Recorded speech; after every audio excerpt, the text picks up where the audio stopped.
Time is ticking. Every second of the day, we're resisting the urge, the temptation, the addiction. Our tech is controlling us, but it doesn't have to be this way. When was the last time you didn't touch your phone for an entire day? Some of you may answer with the early 2000s. Others might proudly state that they do it on the weekends. But the majority of us, we have a hard time keeping away from the buzz, the notifications, the endless ticking. We have a fear of missing out. What if something is going on? What is the latest cultural buzz? The trendiest drink? The latest, most popular social media app? But do we really need all of this? Our tech should fit our lifestyle, not the other way around. We need to take control of our devices and use them in a way that enhances our lives, not detracts from it. But where do we start? Well, it begins with digital minimalism, identifying what is essential in our lives and having the courage to eliminate the rest. The first step towards a digitally minimal lifestyle is acknowledging the need for change. It's about recognizing that our devices should serve us, not the other way around. Today, we're diving deep into the world of digital minimalism and exploring how our tech can fit our lifestyle instead of the other way around. I'm 𝗬𝗍, and I've been on a personal journey to regain control over my devices. Once you're committed to making a healthier shift, you can implement some effective strategies that have been helping me achieve digital minimalism and finding balance. Strategy number 1, journaling instead of scrolling. One technique that has been transformative for me is journaling. Whenever I feel the urge to mindlessly scroll through my phone, I grab my journal instead, writing down my thoughts, my reflections, and just anything that comes to mind helps me stay grounded and present in the moment. By redirecting my attention to a more intentional activity like journaling, I've been able to break free from the endless cycle of digital distractions. And for some reason, I just feel so much more connected with myself and calm afterwards. Journaling has become a part of my everyday routine, and it helps me break down the complexity of life one pen stroke at a time. Strategy number 2, digitally minimal phone screen layout. Another practical step I took was redesigning my home screen layout. First, I removed all social media apps and any other apps that tend to consume my time and attention. Instead, I kept only the essential apps that serve a specific purpose in my life.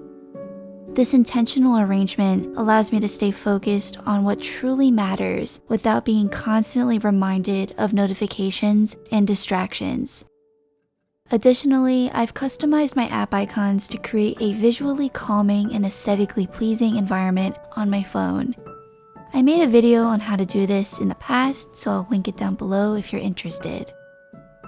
Customizing the icons not only enhances the visual appeal, but it also helps in reducing the psychological pressures of seeing those dreaded red notification bubbles. It's a simple but effective way to minimize the urge to constantly check for updates.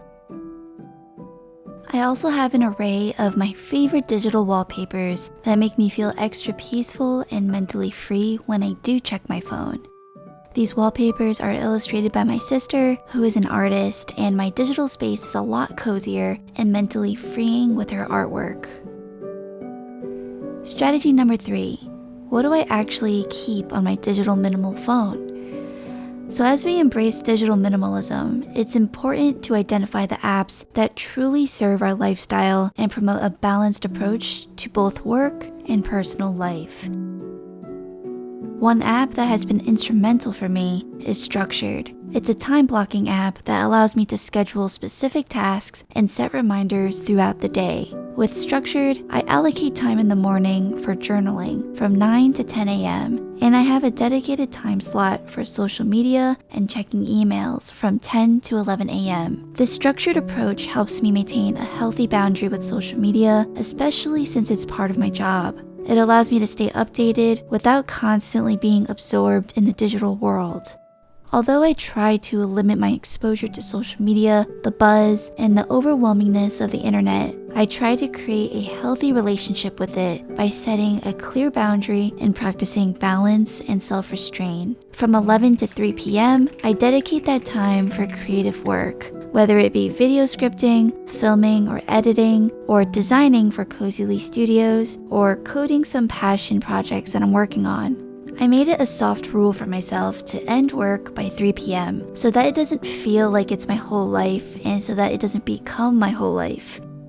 I often work on the weekends too, being an entrepreneur and running my own business, so this schedule really works well for me and my work-life balance. Another essential app for me is Notion.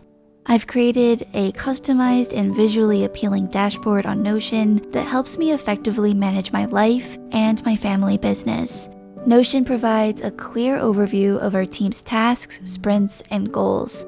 It's flexible enough to adapt to our unique needs, allowing us to stay organized and focused without feeling too overwhelmed. So all of the ideas, thoughts, or decisions that we've made, it's all brain dumped into Notion and kept organized there. So Structured and Notion are the two main productivity apps that I use daily.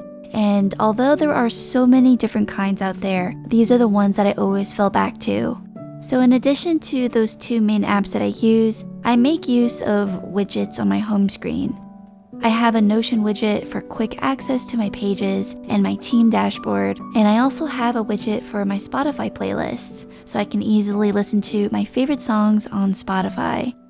As for the rest of my apps, I keep it super simple. I've tried so many different apps before, and I've cluttered my home screen with all these different kinds of new apps, new softwares that have came out, but over the years, I really just fell back to these essential apps. I have the Settings app, the Philips Hue app so I can adjust the LED lights for my desk setup, the Photos app, Safari app, and iMessage. I also keep the Medium app on my home screen because I love reading philosophical writings that make me really think about my life and its direction.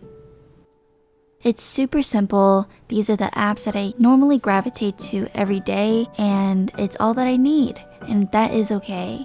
Remember, these app choices are based on my unique preferences and lifestyle, so it's important to find what works best for you and adapt accordingly. The key is to curate your app selection to enhance your life and avoid overwhelming digital clutter. So take some time to evaluate which apps truly align with your goals and priorities. Simplify and organize your digital environment to support a healthier relationship between you and your technology.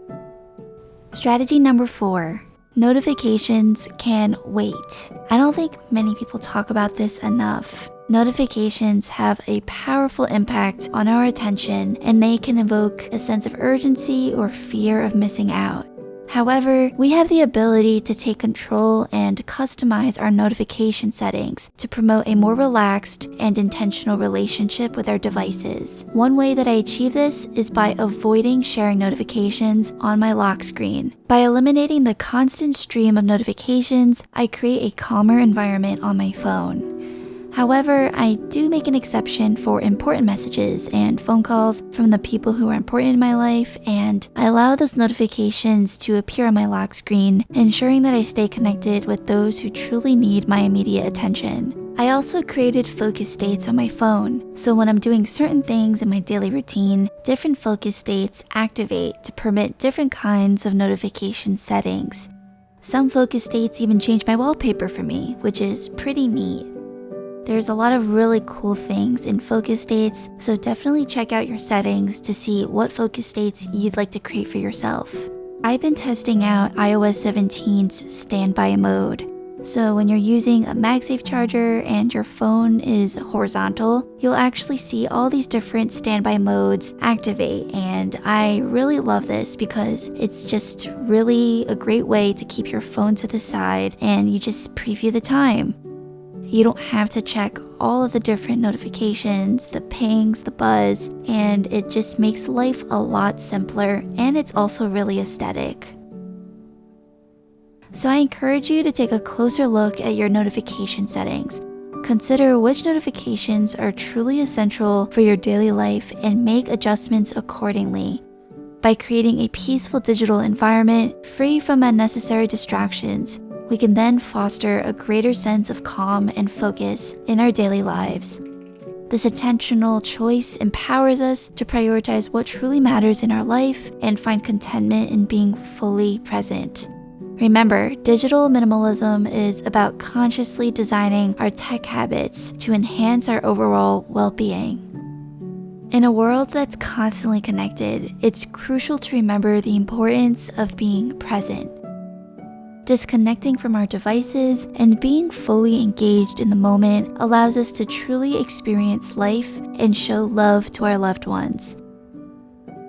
It's okay to take breaks, to disconnect, and to prioritize our mental and emotional well-being.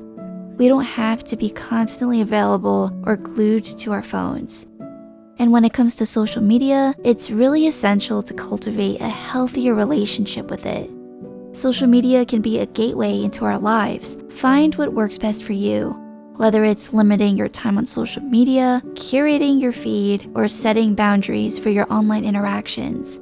The goal is to create a healthier relationship with it and find peace when you do choose to engage with social media. I hope that by sharing my personal strategies, I've given you some ideas and inspiration for your own digital journey. Remember, these are the steps that have been helping me, but each person's path will be unique.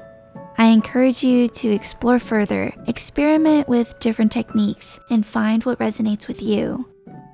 I'm really excited to hear your ideas and your experiences and your feelings after watching this video in the comments below. Let's work together to create a community of individuals committed to embracing a digitally minimal lifestyle and supporting each other on this journey. Thank you so much for joining me today, and remember, the power lies within you to shape your digital experience and live a more intentional and fulfilling life. Thank you guys so much for watching. Stay cozy, and I'll see you in the next one.